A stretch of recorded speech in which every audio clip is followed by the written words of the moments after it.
الحمد لله ثم الحمد لله فالحمد لله القادر المقتدر القدير الذي أعزنا بعد الذلة وأغنانا بعد القلة وشفانا وعافانا بعد المرض والداء والعلة، والصلاة والتحية والسلام على السيد البشير النذير وعلى آله وأصحابه وورثة حاله الغر المحجلين الميامين، وبعد.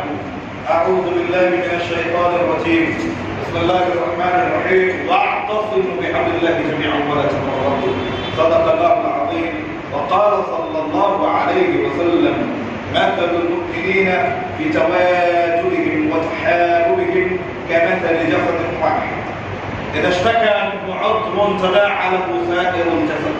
صدق رسول الله صلى الله عليه وسلم: إن الله وملائكته يصلون على النبي يا أيها الذين آمنوا صلوا عليه وسلموا تسليما. اللهم صل على محمد بعدد كل معلوم لك. صلاة وتحية وسلام عليك سيدي القاسم يا رسول الله صلى الله عليه وسلم.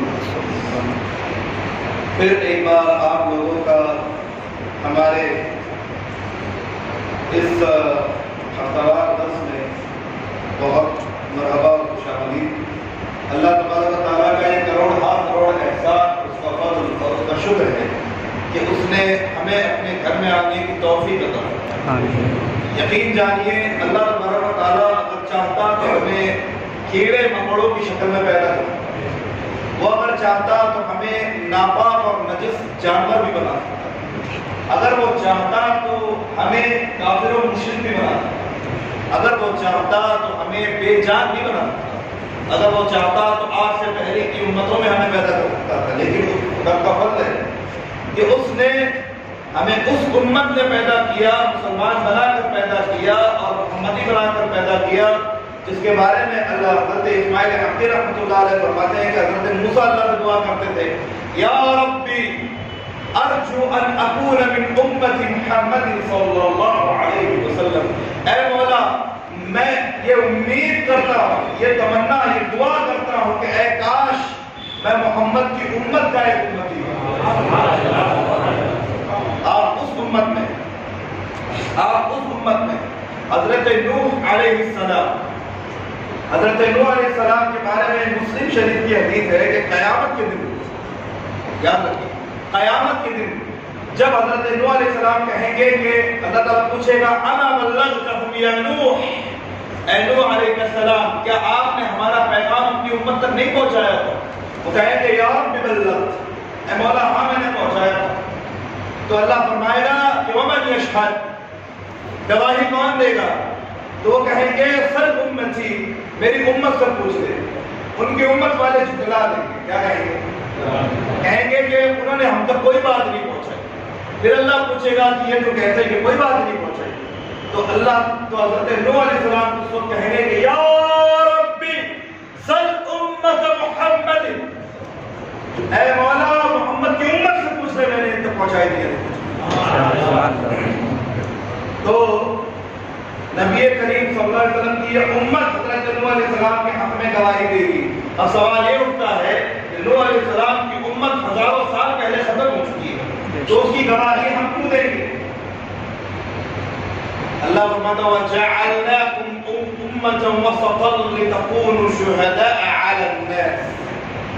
سورہ بقرہ میں دوسرے پارے میں شروعات میں اللہ فرماتا ہے: وَجَعَلْنَاكُمْ أُمَّةً وَسَطًا لِتَكُونُوا شُهَدَاءَ عَلَى النَّاسِ، ہم نے تمہیں امت شاہدہ بنا کر پیدا کیا۔ کیا بنا کر پیدا کیا؟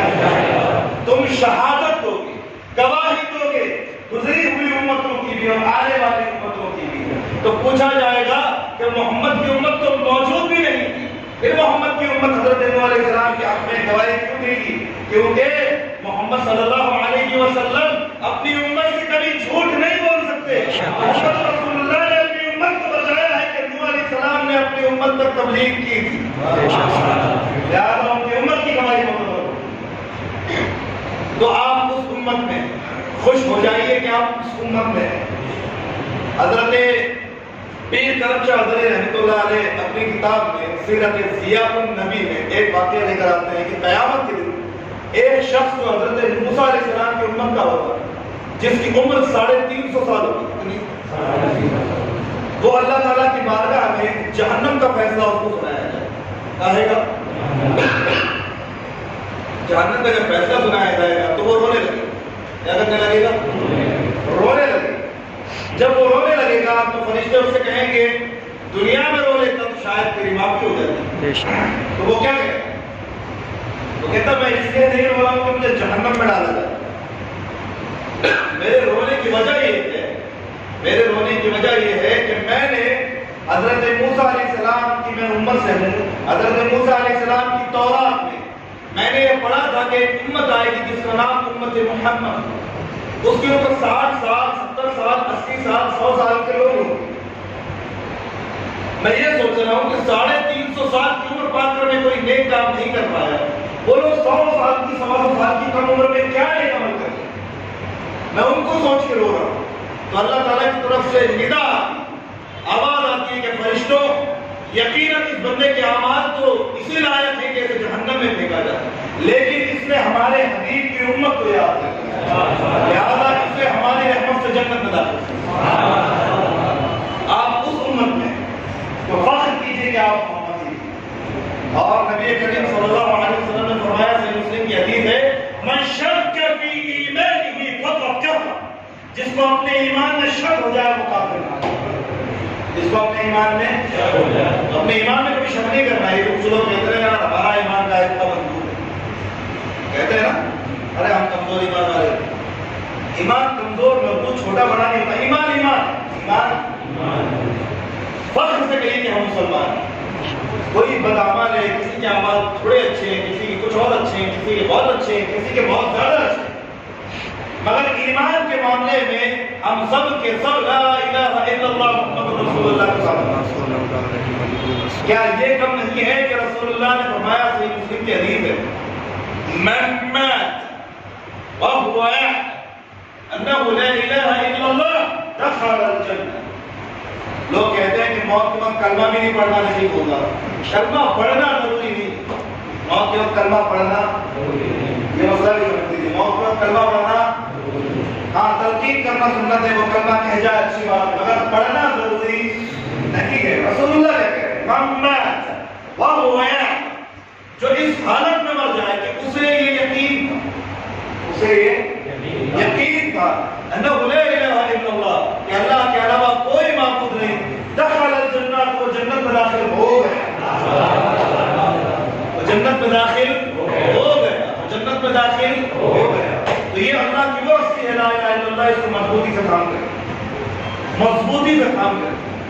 یہ رسی وہ رسی ہے کہ جس نے اس کو مضبوطی سے پکڑ لیا، اپنے ایمان پر جم گیا، اللہ تبارک و تعالیٰ اس بندے کا خاتمہ ایمان پر ضرور بنتا. ایمان پر خاتمہ نہ ہونے کے چانسز کب بنتے ہیں بتائیے؟ ایمان پر خاتمہ نہ ہونے کے چانسز کب بنتے ہیں؟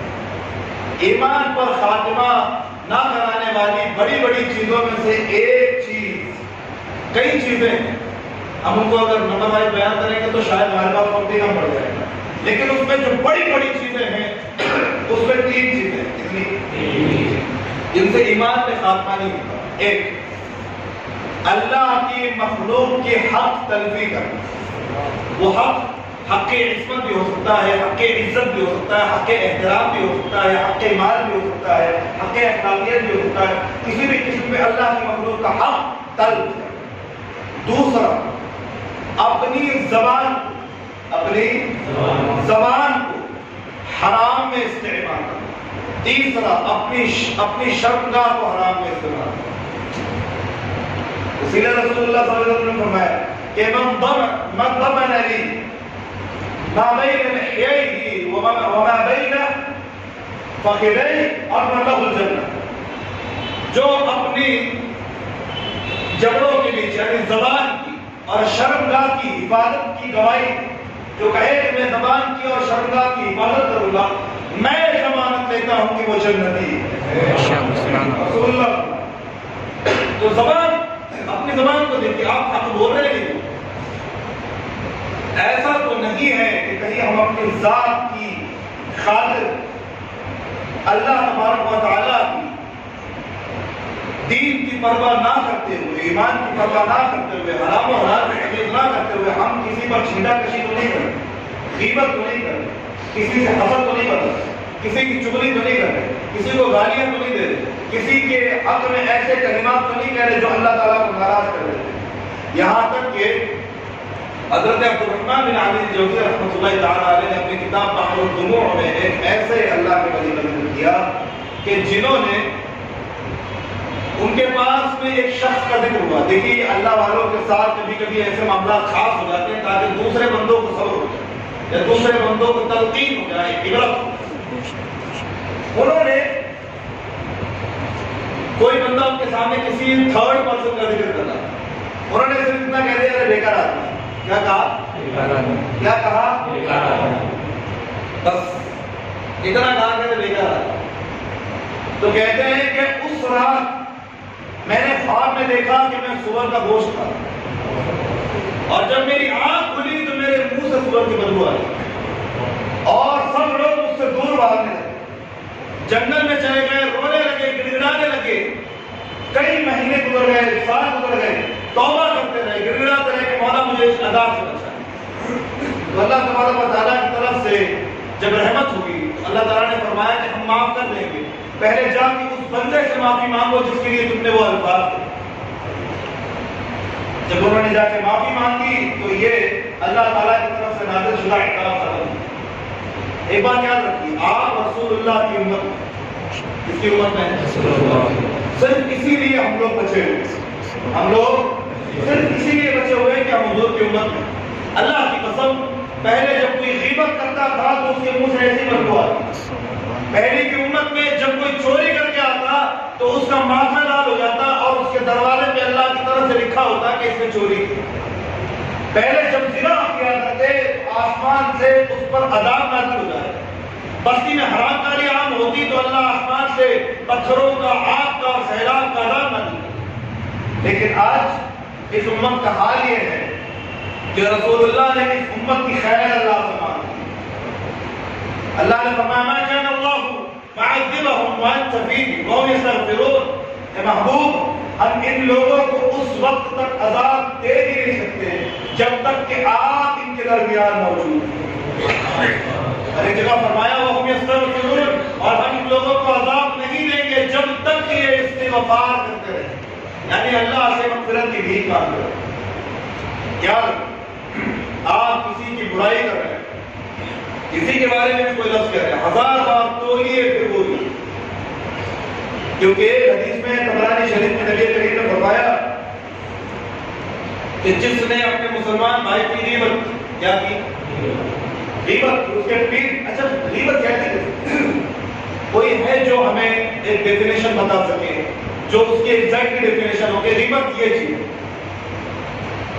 ہم رسول اللہ حدیث پاک میں آتا ہے کہ رسول اللہ صلی اللہ علیہ وسلم نے فرمایا الغیبت اشد من الزنا، غیبت زنا سے بدتر ہے۔ صحابہ نے پوچھا یا رسول اللہ وما هي الغیبت، یا حضور یہ غیبت کیا چیز ہے؟ کہا ذکرک اخاک بما یکرہ، تمہارا اپنے بھائی کو اس کے پیٹھ پیچھے ایسے الفاظ کے ساتھ ذکر کرنا کہ اگر وہ الفاظ وہ سن لیتا تو اس کو برا لگتا۔ اب سوچ لیجیے، وہ لفظ موٹا بھی ہو سکتا ہے، وہ لفظ لگڑا بھی ہو سکتا ہے، وہ لفظ لولا بھی ہو سکتا ہے، وہ لفظ کچھ بھی ہو سکتا ہے نا، وہ لفظ کچھ بھی ہو سکتا ہے، ایسا لفظ جو اس کے سامنے بولا جائے تو اس کو برا لگے۔ یہ غیبت کیا ہے؟ غیبت۔ اور اگر آپ نے کسی کا عیب ظاہر کیا، کیا کیا؟ اور عیب ظاہر کرنے کے بعد آپ نے اس بندے سے معافی نہیں مانگی، معاف نہیں کیا اس کو، اور آپ کو پتا ہے کہ آپ نے اس کی چغلی کی ہوگی، غیبت کی ہوگی، تو رسول اللہ فرماتے ہیں کہ اللہ کی عزت کی قسم جس کے قبضے میں محمد کی جان ہے، اس شخص کو موت اس وقت تک نہیں آئے گی جب تک کہ وہ عیب اس کے اندر رہا۔ کسی کو زانی کہہ کے اس کی برائی کی، پیٹ پیچھے اس سے معافی نہیں مانگی، تو اللہ کی قسم مرو گے نہیں جب تک کہ خود زنا نہیں، مرو گے نہیں جب تک کہ خود شراب نہیں پی۔ زبان سنبھالیں، یہ زبان اس کی ہڈی نہیں ہوتی، اس زبان کی ہڈی، مگر یہ ہڈیاں تو آ رہی، سلیقے سے چلو گے محفوظ رہو گے، اس کا غلط استعمال کرو گے توڑے جاؤ گے، یہاں پر بھی اور آخرت میں۔ ہماری ذمہ داری کہ ہم اپنی سوسائٹی کو کس طرح ایک مورالٹی اور ایک اسلامک سوسائٹی کا کس طرح اس کو بلڈ اپ کرنا ہے، یہ ہماری ذمہ داری۔ ہم میں ہر آدمی یہ نیت کر لے کہ مجھے کسی کو بھی سدھارنا نہیں ہے، مجھے خود سدھارنا ہے۔ کیا نیت کرنا ہے؟ مجھے خود سدھارنا ہے۔ دلی میں میٹرو میں بیٹھا ہوا تھا، ابھی میں سفر میں گیا تھا میٹرو میں، اب یقین جانیے کہ میٹرو میں جہاں میں بالکل یعنی بھیڑ سے گزرتا ہوا دوڑتا ہوا میں کسی طرح میٹرو میں جا کر کھڑا ہوگا، ساری سیٹیں سب لوگ بیٹھے ہوئے، ایک انکل جو ہندو تھے، کون تھے؟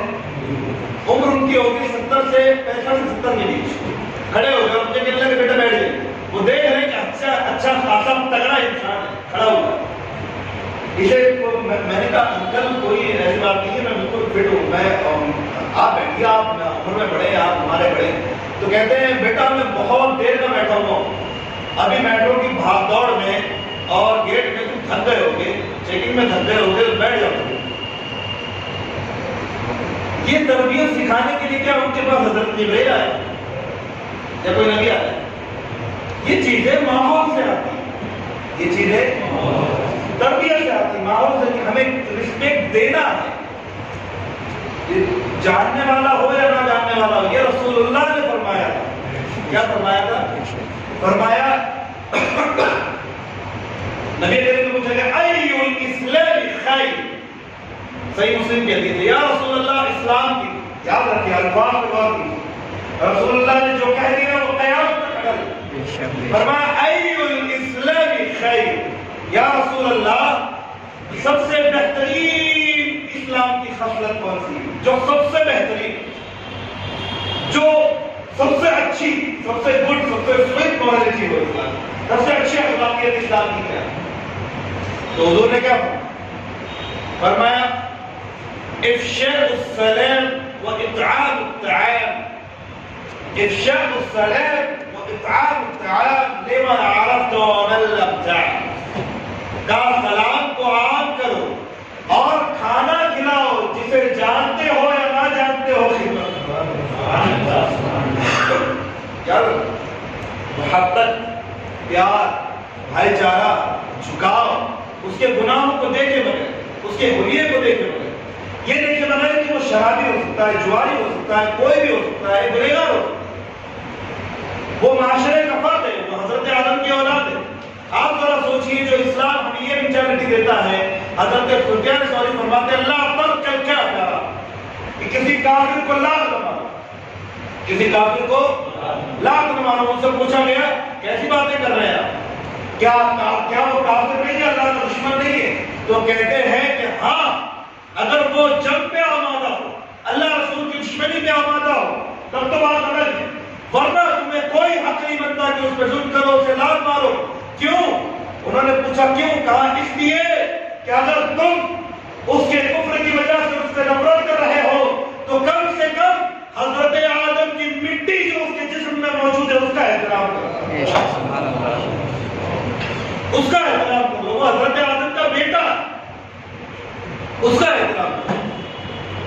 کچھ ریلیجیس ہماری حدود ہیں، کچھ ہمارے بارڈرز ہیں جن کو ہم پھلان کے نہیں جاتے، مگر ہماری ذمہ داری ہے کہ حضرت آقا علیہ السلام ایک یہودی کے جنازے کو دیکھ کر کھڑے اور رونے لگے۔ صحابہ نے پوچھا یا رسول اللہ وہ یہودی ہے؟ صحابہ نے کیا کہا؟ وہ یہودی ہے۔ نبی کریم نے فرمایا وہ آدم کا بیٹا ہے، اے کاش مسلمان ہو جاتا تو جنت میں چلا جذبہ اے کاش مسلمان ہو جاتا تو جنت میں چلا جاتا۔ یہ تڑپ ہے امت کی، یہ درد ہے امت کی۔ ہمیں اس امت سے محبت کرنا ہے، محبت محبت محبت محبت محبت۔ ایک حدیث میں نبی کریم نے 3 مرتبہ تکرار کے ساتھ فرمایا، 3 مرتبہ بلند آواز، کتنی مرتبہ؟ فرمایا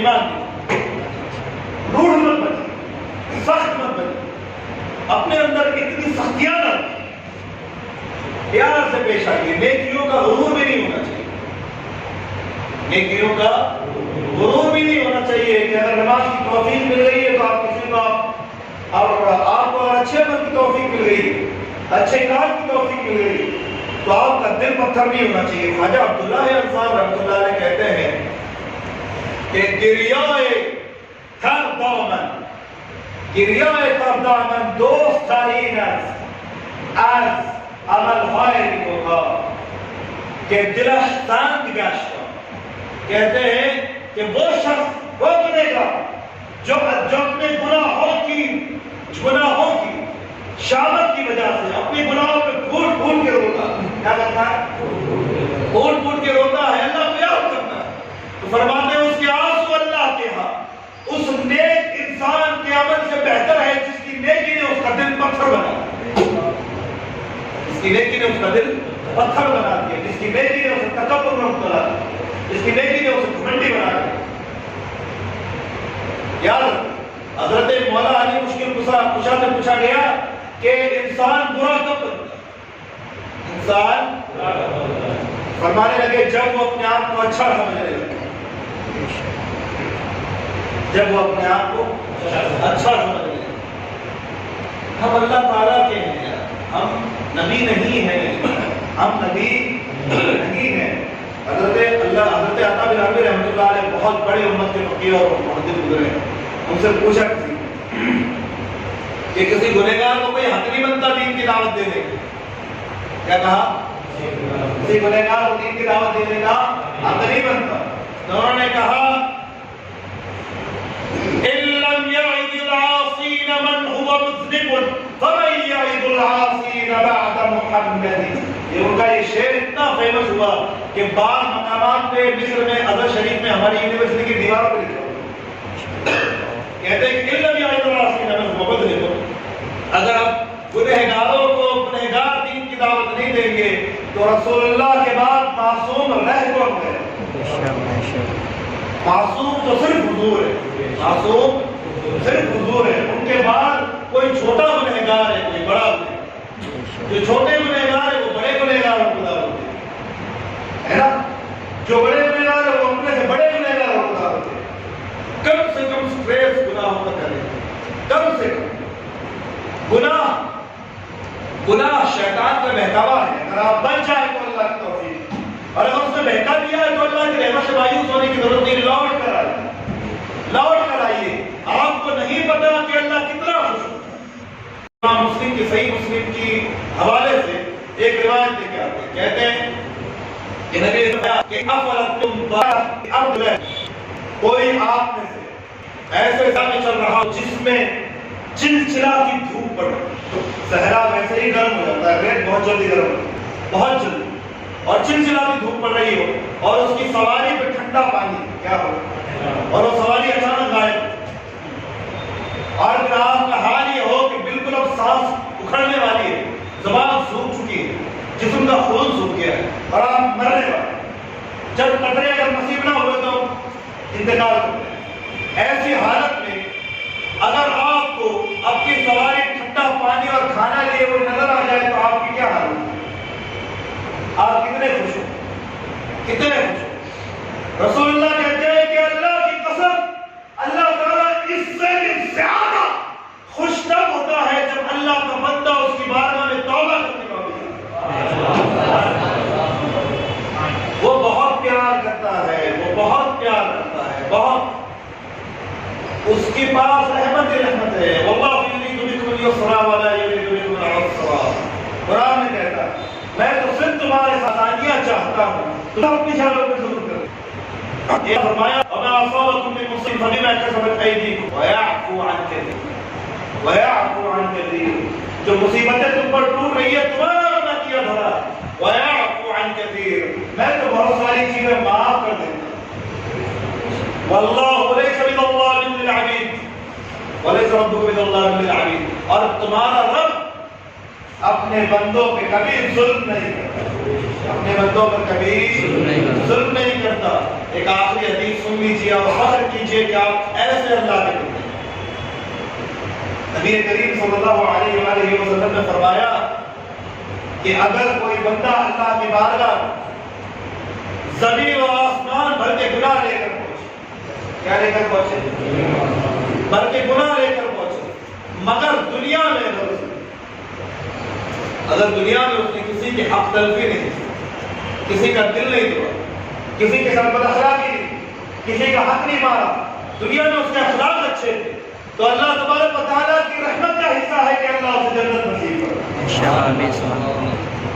آپ اللہ کی مخلوق کے ساتھ یاد رکھیے، حضرت علامہ شعراوی رحمۃ اللہ علیہ فرماتے ہیں کہ اگر تم اپنے تعلقات بندوں سے اچھے کر لو، اگر تم اپنے تعلقات بندوں سے اچھے کر لو گے تو اللہ تمہارے تعلقات اپنی ذات کے ساتھ اچھے کرے، وہ اپنے تمہارے تعلقات اللہ کے ساتھ اچھے ہو جائیں گے۔ اپنے آپ پریشان ہونے کی ضرورت نہیں، گنہگار ہم ہیں، گناہ ہم سے ہوں گے، مگر یہ گناہ ہمارے اور اللہ کے بیچ ہے ہی نہ، ہمیں اس سے دور نہ کرے۔ وہ قرآن میں فرماتا ہے قُلْ يَا عِبَادِيَ الَّذِينَ أَسْرَفُوا عَلَىٰ أَنفُسِهِمْ، اے میرے وہ بندو جو اپنی جانوں پر ظلم کر بیٹھے ہیں، گناہوں میں غرق ہو گئے، لَا تَقْنَطُوا مِن رَحْمَةِ اللَّهِ، اللہ کی رحمت سے مایوس ہرگز مت ہو۔ إِنَّ اللَّهَ يَغْفِرُ الذُّنُوبَ جَمِيعًا، اللہ تعالیٰ تمام گناہوں کو بخش دیتا ہے۔ کیوں بخشتا ہے؟ إِنَّهُ هُوَ الْغَفُورُ الرَّحِيمُ، کیونکہ اللہ ہی بخشنے والا ہے، اس کے علاوہ کون ہے؟ کس کے پاس جا کے رہو گے؟ کس کے پاس جا کے تڑپو یا پھر رہو گے؟ پھر کرم شاہ علی رحمۃ اللہ علیہ نے ایک واقعہ یہ بھی لکھا ہے کہ حضرت موسیٰ کی امت کا ایک شخص 80-85 سال عبادت کرنے کے بعد گناہوں میں مبتلا، 80-85 سال خوب لگ کے عبادت کی، اس کے بعد کیا ہو گیا؟ جب وہ گناہوں میں مبتلا ہو گیا تو اللہ تعالیٰ نے حضرت موسیٰ علیہ السلام کی طرف وحی، اے موسیٰ اس بندے سے کہنا کہ ہمارے عذاب کے لیے تیار ہے۔ جب حضرت موسیٰ علیہ السلام اس کے پاس پہنچے کہ اللہ فرماتا ہے کہ تم عذاب کے لیے تیار ہے، تو اس بندے نے بھی سنا تو رونے لگا اور روتا ہوا وہ صحرا میں نکل گیا۔ کہاں نکل گیا؟ صحرا میں نکل گیا اور بلند آواز سے چیخ کے کہتا، مولا مجھے تو لگتا تھا کہ تیری رحمت میرے گناہوں سے بڑی ہے، لیکن افسوس کہ میرے گناہ تیری رحمت میں بھاری پڑے، میرے گناہ تیری رحمت سے زیادہ ہے۔ اے مولا کیا میرے گناہ تیری رحمت سے زیادہ ہے جو تو میری مغفرت نہیں فرمائے؟ اللہ تعالیٰ نے اس وقت حضرت موسیٰ علیہ السلام کی طرف وحی فرمائی۔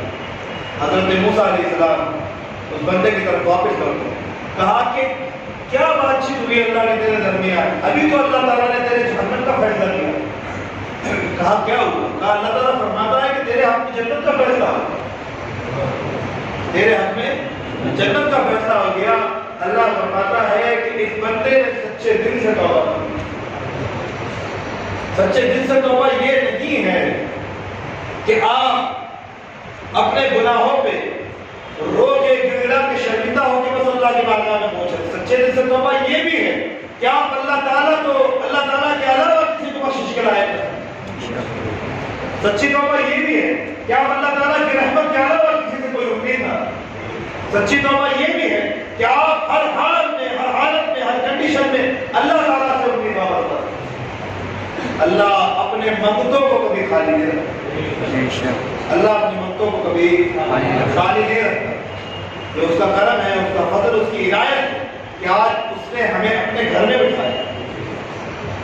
کتنے لوگ ہیں جو اس کے گھر تک آنے سے پہلے، کتنے لوگ ہیں جو کہیں اپنے گھروں پہ نماز پڑھ رہے ہیں، اور کتنے لوگ ہیں جن کو نماز کی ہی توفیق نہیں، اور کتنے لوگ ہیں جو مسلمان ہو کر بھی کفر کی زندگی گزار رہے ہیں۔ کتنے لوگ ہیں جن کا اسلام اور ایمان برباد ہو چکا ہے اور وہ سمجھتے ہیں کہ مسلمان رہے۔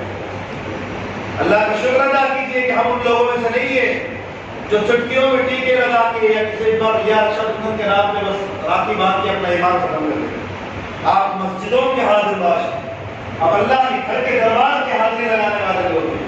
آپ کو اللہ نے توفیق دی ہے کہ حلال و حرام کیا ہے, کفر اور اسلام کیا ہے, اور اللہ سے یہ دعا کیجیے کہ ہم رسول اللہ کی اس امت پہ فخر کرتے کرتے دنیا سے رخصت ہو جائیں, اور رسول اللہ اسی ایمان پہ اور ڈٹ کر اور اسلام کو قائم رہتے ہوئے دنیا سے رخصت ہو جائیں. یاد رکھیے, آپ اللہ کی مخلوق سے محبت کریے, اللہ تعالیٰ آپ سے محبت کرے.